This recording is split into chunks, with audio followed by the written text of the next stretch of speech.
Hello and welcome again to the International Soccer Preview by Soccer Files Canada. I'm Kevin. And I'm Connor. And today we will be updating the final round of CONCACAF qualifying for World Cup 2022. Before the round, we did a team preview and a player preview for each team. We won't be repeating all that information here, but we do urge you to check out those podcasts at our website at soccerfiles.captivate.fm. And let's start with, a summary of the information covered in each of those podcasts. Right.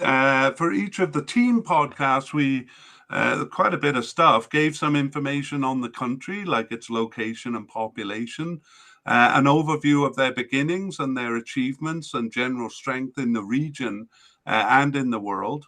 Then we moved on to a summary of their history and their performance in World Cup competition. This one was given a little more detail because we're focused on the World Cup here, and a closer look at their last two World Cup performances, and then a less detailed of their history and performance in regional competition. This was called the CONCACAF Championship from 1963 to 91 and the Gold Cup from 1991. And once again, we took a closer look at their last two Gold Cup performances. And then we moved on to a look at their recent history, any previous round games or significant friendlies, a brief look at their players in the team podcast, especially focused on their goal scorers. We looked at their rankings in FIFA and ELO, their head-to-head record with the other teams in the group, and finally a discussion of their schedule and prospects. Yeah, and we'll put our predictions to the test as we go through these team files. For each of the player podcasts, we organized the team into positions and looked at the players who had been filling those positions in recent times. We gave some biographical information on them, specifically their history with the national team, and kind of predicted who would be the main candidates in each position. So once again, in this podcast, we won't be repeating all of that. Rather, we will be looking back on how this round has gone for each team and how correct we were in our predictions of their performance and their players. Sometimes we were right, but sometimes players we expected to be used were not, and new players also came in. Yeah, just a note on that, Connor. So we won't be giving the biographical information. So I hope listeners kind of view it as a companion podcast to the other one, kind of the biographical information in the previous podcast, and maybe just biographical information for new players here, but mostly just an update on where they've been positioned, how much they've been playing, and so on. Yeah, that's absolutely right. When we will have a look at the players here, though, just a brief look, and then we will look to the future and discuss the prospects of the teams and the players kind of from this midpoint forward. So let's begin. Here we will be looking at the top. We'll be looking at the top teams first after 8 out of 14 games played. And we're going to begin with Canada. All right, great. And we will move up to see how they've performed. Do you want to take us through that, Canada? Connor? How have we been doing so far? That's right. Well, I think we were cautiously optimistic, or in some cases, perhaps boldly optimistic previously. But Canada has, probably even outperformed that. After 8 games, they sit top of the group, which I think far exceeds expectations. They kind of got off to an all right start with a draw against Honduras at home, a game they kind of looked a bit nervous in. Then they picked up a very creditable draw in the United States. And then after that, at home, they really performed well. They beat El Salvador 3-0, picked up another great road draw in Mexico, followed that up with a point in Jamaica, and then won their last 3 games at home, beating Panama, Costa Rica, and Mexico 2-1 in their most recent game.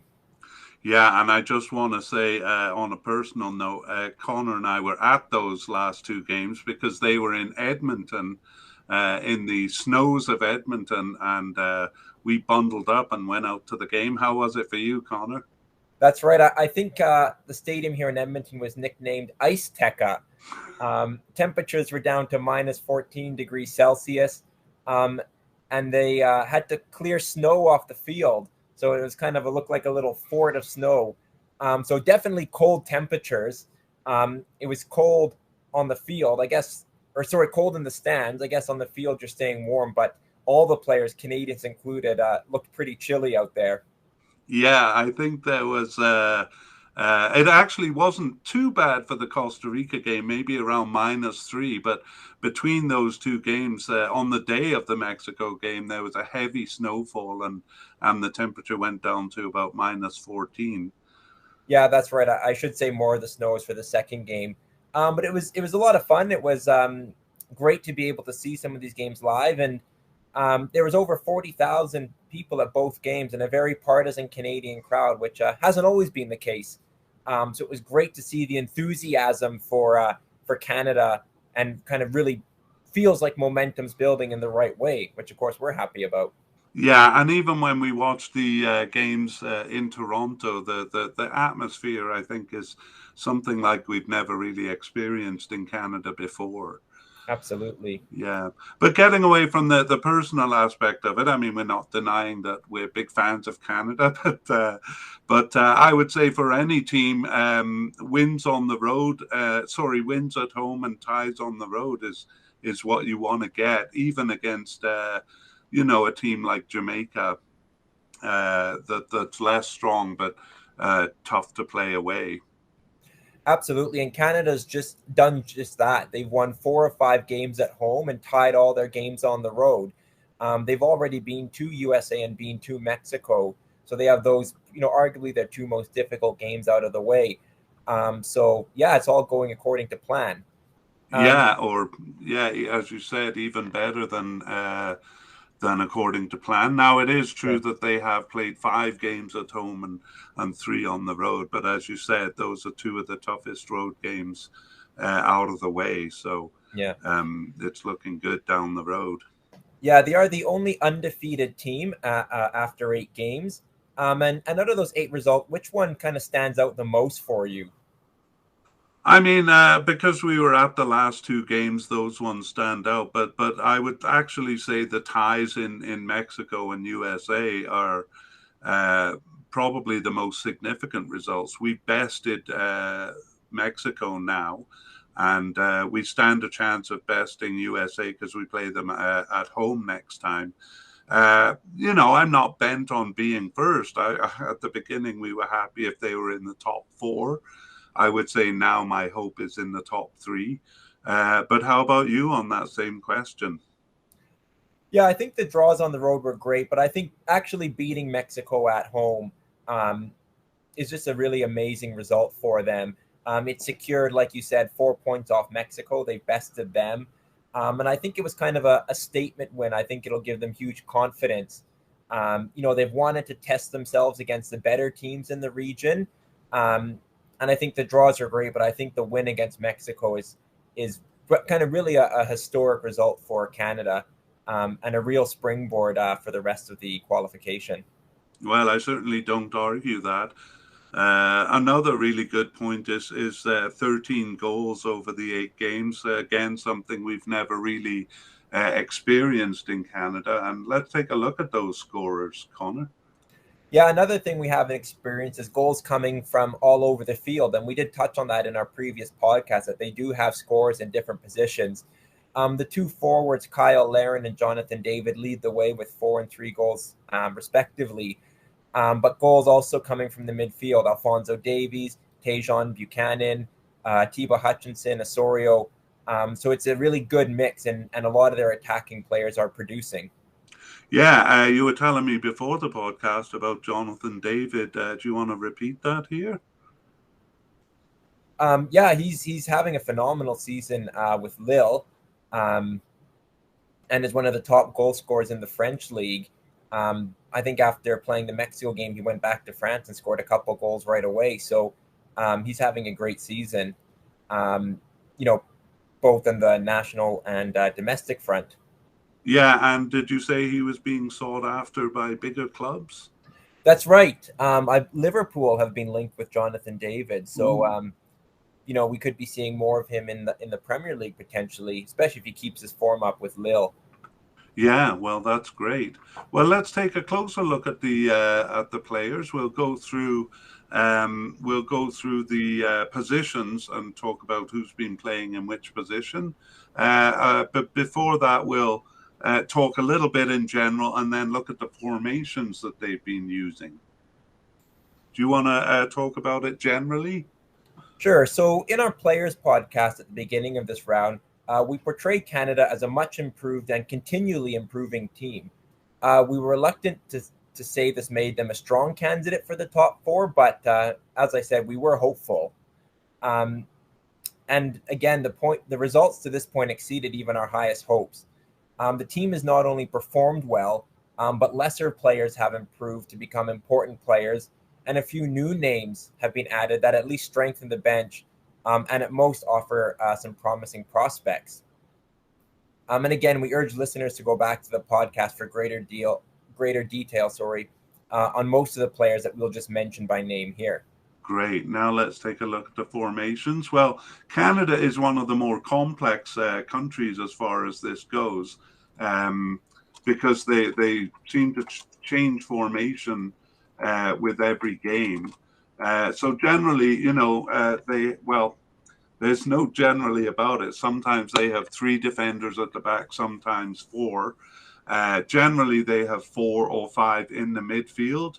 And again, about half the time they have 1 forward and about half the time using 2 forwards. So we'll see with other teams that there tends to be a pattern with the formation. But with Canada, really the only pattern was for 3 games in a row. They used a 4-2-3-1 in the middle, but otherwise it was kind of a different formation every time. Any comments on that, or should we move on? Let's move on, because it leads well into just a manager I'll mention briefly, John Herdman. As you mentioned, he's changed formation a lot, but he's also changed personnel. There's been a lot of movement and, I think squad rotation, which speaks a bit to the depth that Canada has now, and younger players or newer players stepping out. So it's kind of a luxury that he's had, and he's kind of used that to his advantage, tinkering formations and lineups kind of on a game-by-game basis. Great, yeah. He's very popular in Canada and has created a really good spirit on the team. They call each other brothers almost every time I see them on camera. Yeah, let's move on to... Oh, sorry, go ahead. No, I would just second that. Very popular figure here, very good motivator. But yeah, let's start with the players and we'll go on to goalkeepers. Right, okay. So Milan Borjan is the starter, and in fact, he's the captain of the team. He actually wasn't available for 3 games in the middle, so the substitute Maxime Crepeau took command of the net, and James Pantemis was the other backup keeper, the 3rd string keeper, but he didn't see any action. James Lutweiler and Dane St. Clair were both used in the Gold Cup, so we thought they might be on the bench a couple of times, but alas, they were not. It was just the 3, Borjan with Crepeau as 2nd string and Pantemis as 3rd string keeper. Yeah. Over to defenders. Yeah, we'll start in the middle with central defenders. So Canada has sometimes played with a back 3 and sometimes a back 4. Steven Vittoria seems the first choice, but he has switched out for Daniil Henry. When it is 4 defenders, left back Camille Miller has often been the 2nd central defender. Scott Kennedy and Derek Cornelius each had 1 start against the USA and Jamaica, respectively. Kennedy actually went out with an injury and is not on the team after game 3. He was replaced by Cornelius, who was on the bench for 4 of the last 5 games. Okay, now moving over to left back. Connor has already mentioned Camille Miller, so that's his natural position, but it's a fairly fluid position on the Canada team. Camille Miller changes from left back to left central defender. when it's a 3-man back line, or sometimes even a 2-man back line, 2-man central defense. And he'll also move up the field to left midfielder sometimes. But Sam Adakube has effectively graduated from being a sub to a starter, not replacing Miller, but, for example, playing left midfielder when Miller moves back into the defense. So the position overlaps somewhat with the left midfielders, but we'll discuss the role of the left midfield later. Would you consider him a starter at this point, Connor? Adakube did start the game against Mexico and played very well. And in fact, some thought he was a man of the match against Costa Rica. So I think on the basis of his performances, I think Herdman is going to look to find a way to keep him in the team. Yeah, well, the left side is pretty stacked, but we'll come back to that after looking at the right backs. Yeah, so there's a bit of a similar situation on the right side with Aleister Johnson, who has really become a key player for the team. He's the main man there, starting all 8 games. Like Miller on the left, he ranges from right back to right central defender to almost right midfielder at times. Yeah, I would say he's kind of made that right back position his own when he's starting there. Absolutely, and to call back to your Canadians being cold, I think on purpose he came out. I don't know if it was the Costa Rica or Mexico game, but kind of in shorts and short sleeve shirt, and I think he was trying to get a bit of a psychological edge over Mexico there. He is a tough player for sure. Yeah, he has. He's really come on. Anyway, we'll move on to midfielders. And because the left and right back positions overlap with the midfield so much, we'll talk about left and right midfielders and wingers first as we move into the midfield. And we'll start on the right because we've just covered Aleister Johnson as right back, and that position overlaps a little bit with the midfielders. So let's move on to the right midfielders and wingers then. So this position is generally filled by Tajon Buchanan. Richard Larea sometimes fills the position, but he switches sides, sometimes playing on the left. That Larea is quoted primarily as a right defender. Again, speaks to the fluidity of the position, as we've talked about, with left back Sam Adakube, who is quoted as a defender, but sometimes moves up to play midfielder. Similarly, Alfonso Davies sometimes fills the position, though usually he's playing further forward. So throughout a discussion, it is good to keep in mind that position and players are quite fluid here, and for other teams. Fans may recall that Alfonso Davies, usually on the left, was playing as a right midfielder when he scored his excellent goal against Panama. So again, a lot of movement. But Tajon Buchanan, you would probably say would be the main candidate in the right midfielder or right winger position. Yeah, and I wonder if right defender is labeling Richie Larea or Richie Lahi, however we pronounce it, because he doesn't seem to be a right defender anymore. Mm-hmm. I had to bring up that goal by Alfonso Davies. Do you like the way I slipped that in? That was where he stole the ball from on the sidelines from a player who thought it was going out. Yeah, it just highlighted just absolutely explosive pace, completely catching the defender by surprise, thinking Davies would never get to the ball, but he did, and had a clear run in on goal. Yeah, that's a goal worth YouTubing if you haven't seen it. Let's move over to the left side, and Alfonso Davies is really all over the field. Alfonso Davies. But he is classified as a left winger here, and he usually starts somewhere near there. Junior Hoylett started one game on the left and one game on the right, but he's generally been injured during this period.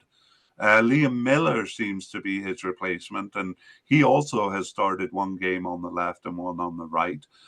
Both of them are more often coming in as substitutes in recent times, but we'll have to see where Hoylett stands when he comes back to health. As mentioned previously, Camille Miller and Sam Adakube sometimes come up from their more defensive role into a left midfield or a winger role. And we had mentioned Will Johnson in our original player podcast as a left midfielder, but he has not been he hasn't been part of the team here. Yeah. All right, moving into defensive or central midfielders.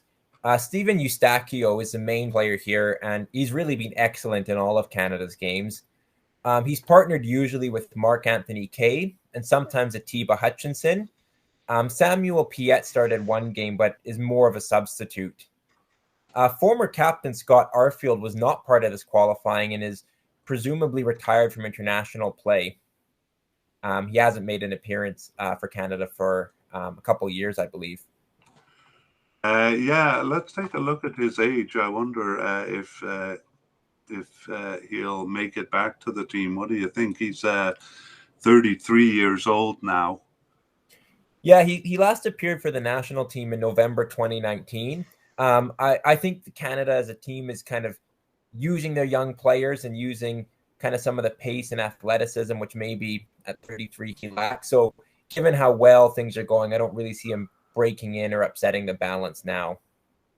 Yeah, I mean, at best, kind of a role like Atiba Hutchinson, where he kind of maybe comes in as a sub and is kind of a morale leader on the bench at best. Yeah.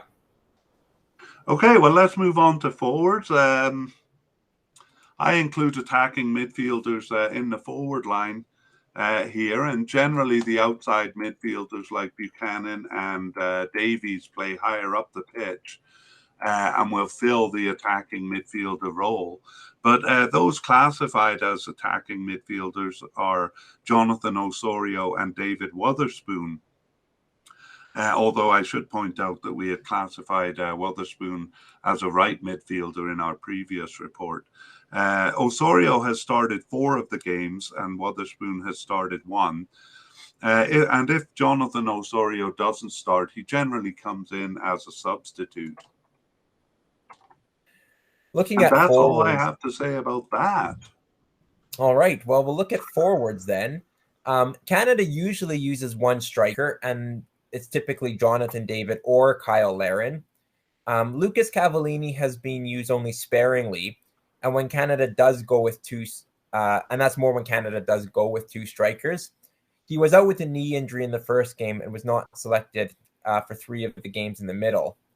The roving Alfonso Davies is also sometimes in that role, but often it's, like we said, Jonathan David or Kyle Larin, occasionally both. Yeah, and it's fluid enough that they actually switch around a bit during the game too. So we're just really classifying them according to their starting lineup. We have a couple of key substitutes to mention. Do you want to take us through that, Connor? Sure. So midfielders Liam Fraser and Jacob Schaffelberg both made 2 appearances off the bench. Liam Fraser had been in the Gold Cup, though Schaffelberg was not. Charles Andreas Brim was subbed in briefly for 3 games in a row before suffering an ankle injury, so missed the last 2 games.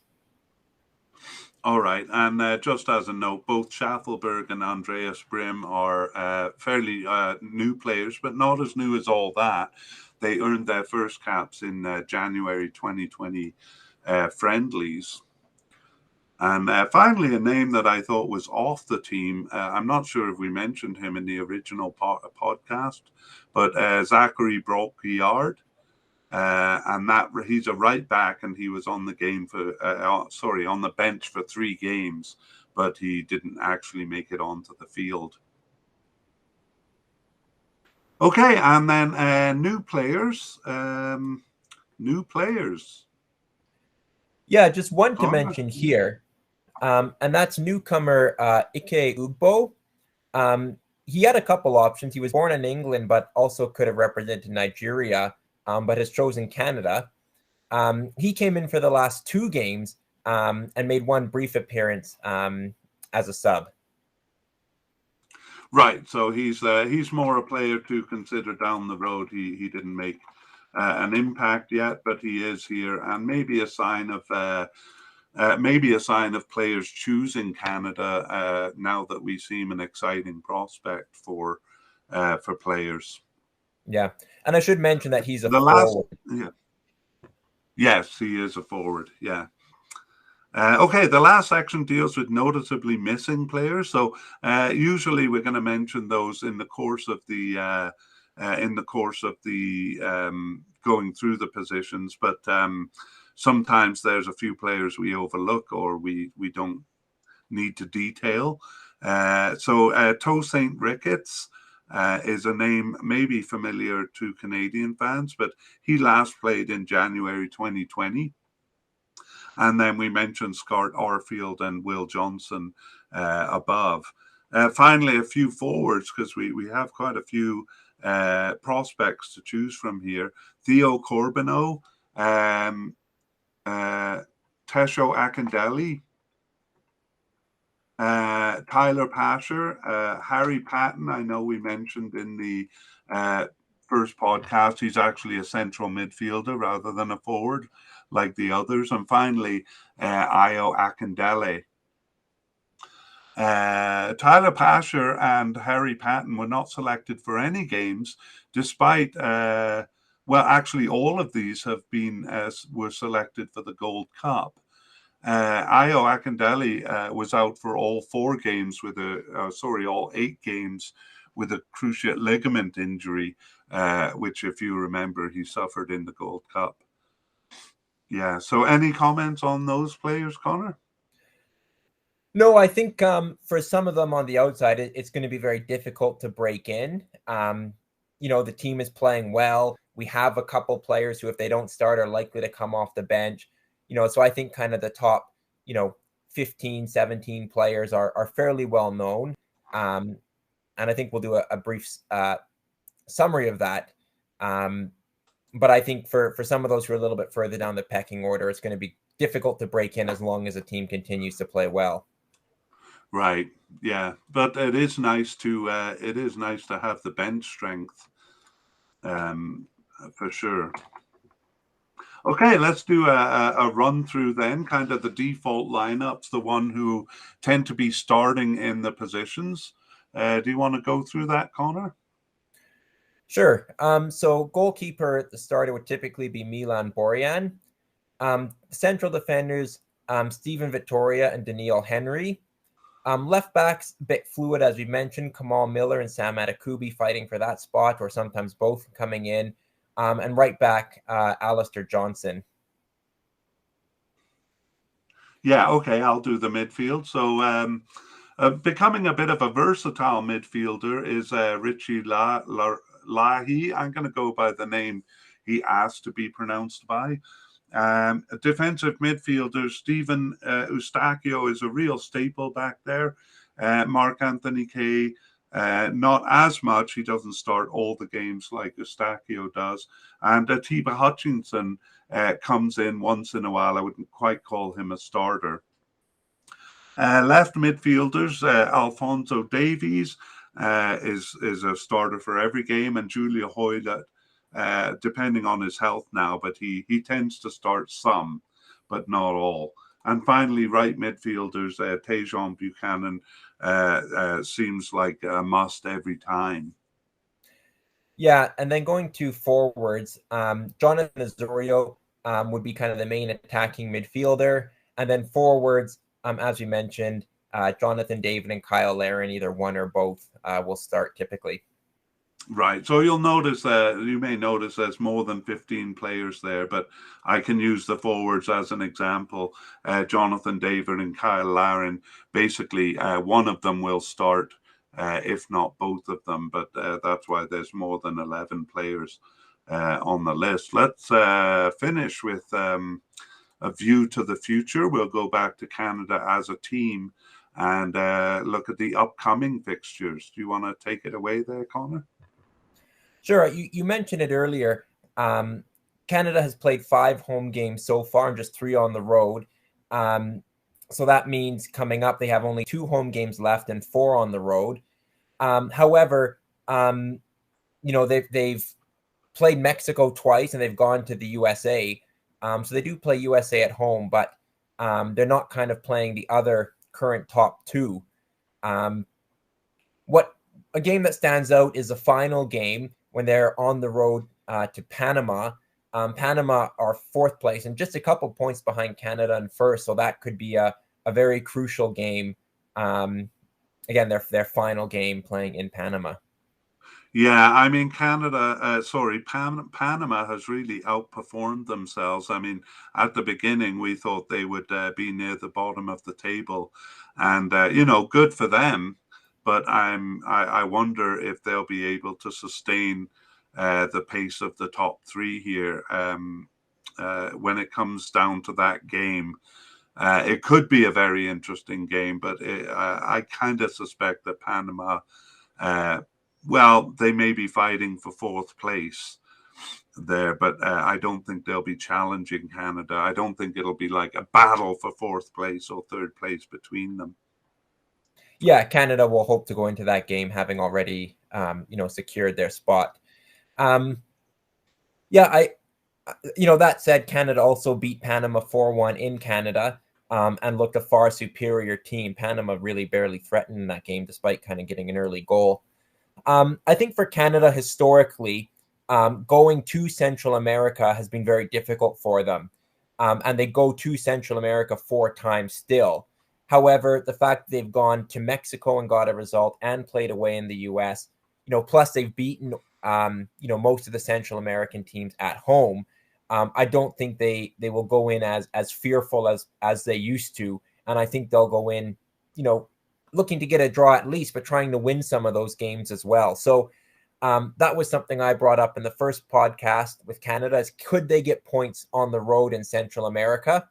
I think, they're going to be difficult games, but on the evidence of their first 8 games, I think certainly they can do it.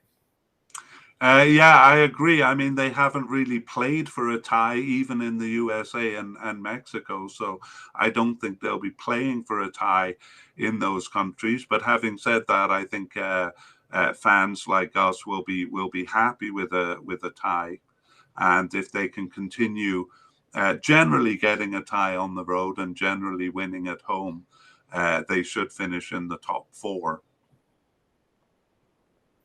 For sure. Great. Well, that brings us to the end of the podcast. So maybe once again, I will iterate that we now have a website.